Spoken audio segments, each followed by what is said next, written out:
Evet arkadaşlar, Hyundai Getz arabalarda arka kapılardan su alma sorunu oluşuyor arkadaşlar. Kapı yağmur olukları haricinde plastiğe kadar su alıyor arkadaşlar. Bu suda contaları takip ederek içeriye giriyor. Gördüğünüz üzere içerisi şu an ıslak durumda. Bu arızayı ele alacağız ve kapı döşemesini komple sökeceğiz arkadaşlar. Ve arızaya müdahale edeceğiz. Normalde bu suyun önüne geçemeyiz arkadaşlar. Bu su bu plastik muhafaza içerisinde birikiyor ve arabaya adım adım, damla damla böyle akıyor arkadaşlar. Bu suya yol vermemiz gerekiyor arkadaşlar. Normalde silikonla çözüm sağlamaya çalışanlar oluyor. Maalesef sonuç yine hüsran. Bunu uygulamalı bir şekilde size göstereceğim arkadaşlar. Evet arkadaşlar, Hyundai Getz aracımızda yağmurlu günde su alma sorunuyla ilgili videomuzu çekmiştik. Güneşli günü bekledik aracımızı sökmek için. Arkadaşlar öncelikle şuradaki vida kapaklarını söktükten sonra 1, 2, şuradan tutma kolunun oradan 3, açma kolunun oradan 4, bir de şurada 5. vidamız var arkadaşlar. Bunları söktükten sonra öncelikle açma kolunu çıkarıyoruz dışarıya. Ancak nazik davranıp şuradaki tırnakları arkadaşlar kurtaracağız, tellerimizi oradan. Daha sonrasında telleri daha kolay bir şekilde çıkaracağız arkadaşlar. Şu an az daha çekelim. Şunu az daha çıkar.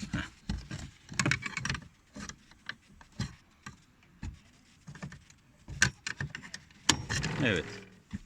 Bu kilidindi. Bu açma kolunundu. İkisini de söktük. Şu anda kapağı alttan kendimize doğru çekeceğiz öncelikle. Tornavidayı alttan takacağız arkadaşlar. Altta bir tornavida boşluğu var arkadaşlar. Orası. Evet. Oraya taktık. Tornavidayı çekiyoruz kendimize doğru. Evet. Tırnaklar attı. Bir tırnak daha olacak galiba orada. Evet. Şimdi attıktan sonra arkadaşlar tırnaklar attı. Şöyle açıldı. Yukarı doğru kanırtıp yukarı doğru kaldırıp sökeceğiz.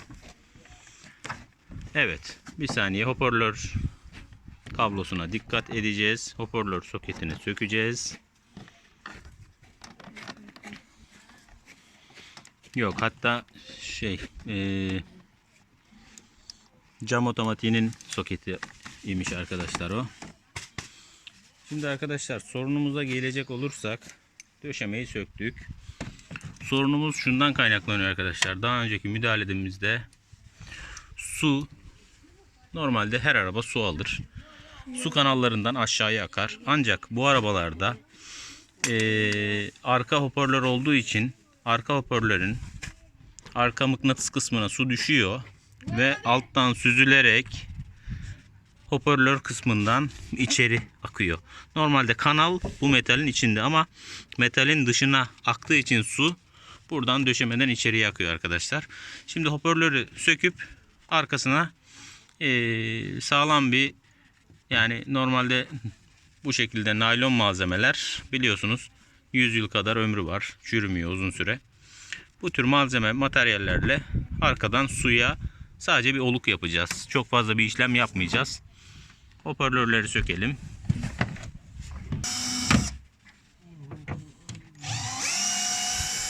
Evet arkadaşlar, hoparlörü sökeceğiz. Daha sonrasında hoparlörün sırtına, evet arkadaşlar, vidalarımızı söktük. Hoparlörü çıkaralım. Hoparlör arka muhafazası var arkadaşlar, gördüğünüz gibi. Ancak burada şuraya damlayan su bu kanallardan içeriye kadar izliyor. Yani buradaki suyu bir şekilde sökelim soketi de. Hoparlör soketini sökelim.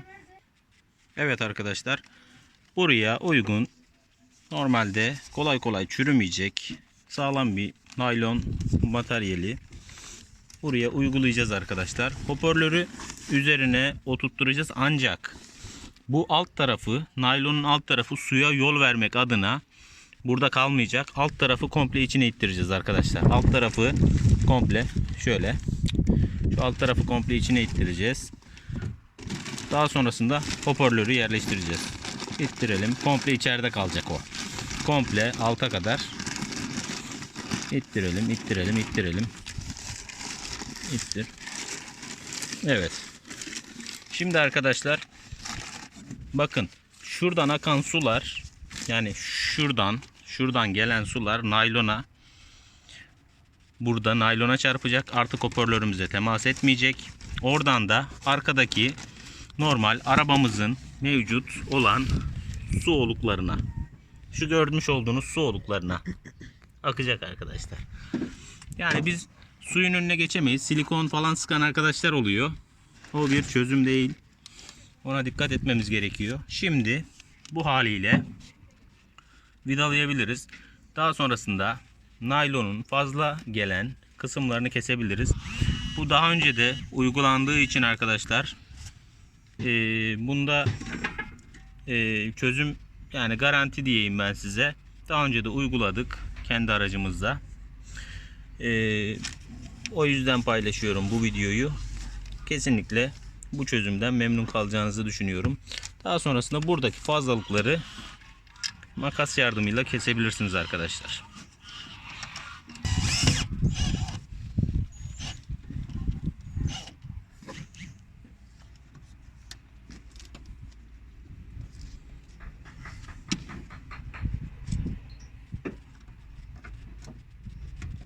Vidaları sıkıyoruz.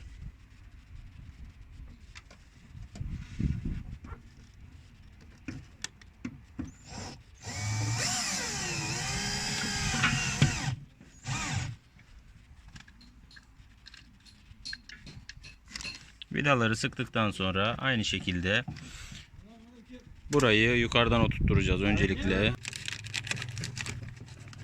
Evet arkadaşlar, şu an fazlalık naylonları falçatayla kesiyoruz.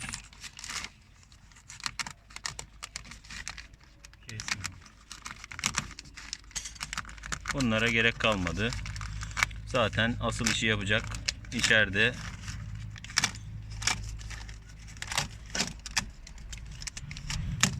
Kaputa değdirmeden, kaputu çizmeden bu işlemi yapın arkadaşlar. Soketleri takalım. Aracımızı toplayalım şimdi. Şimdi arkadaşlar tekrar anlatıyorum. Buradan muhakkak her araba su alır. Tüm arabalar su alır. Ancak su kanallarından suyun dışarı tahliye edilmesi gerekiyor iken bu arabada, Hyundai Getz'lerde arka hoparlöre damlayan su hoparlörü izleyerek içeri giriyor. Biz hoparlöre damlamasın diye buradan bir naylondan oluk yaptık. Hoparlörün arkasına suyu indirdik. Oradaki naylonu, alt tarafı buraya girmeyecek ama arkadaşlar. Alt tarafı tekrar kabinin içine girmeyecek. Alt taraf orada kalacak. Üst taraf kabinin içinde, alt taraf kapının içinde kalacak arkadaşlar.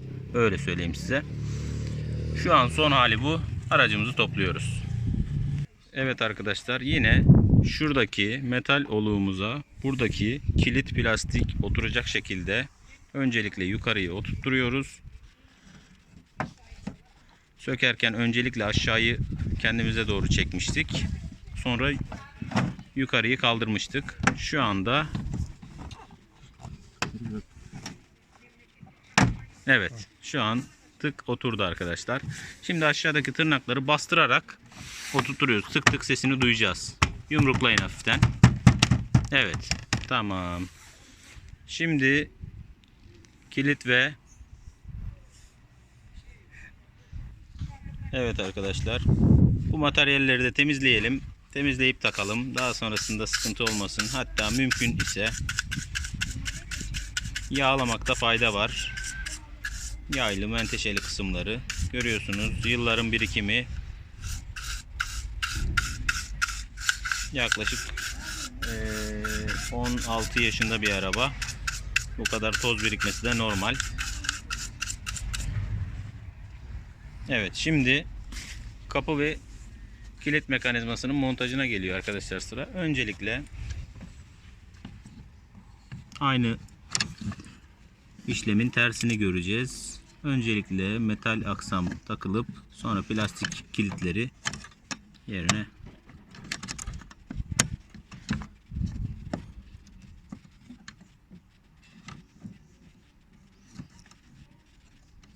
evet, tık etti, oturdu.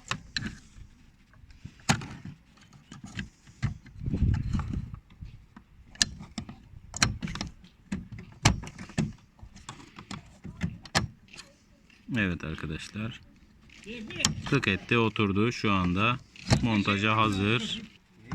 Evet arkadaşlar, vidalama, montajlama şu an bitmek üzere. Tutma, açma kolları ve kapının menteşe tarafındaki vidayı sıktık. Şimdi 2 vidamız kaldı. Tamamlanmak üzere. Evet arkadaşlar, şu anda montaj işlemi bitti. Kapımızı kapatıyoruz ve güle güle kullanın diyeyim size de. İzlediğiniz için teşekkürler. Abone olmayı, beğenmeyi unutmayınız.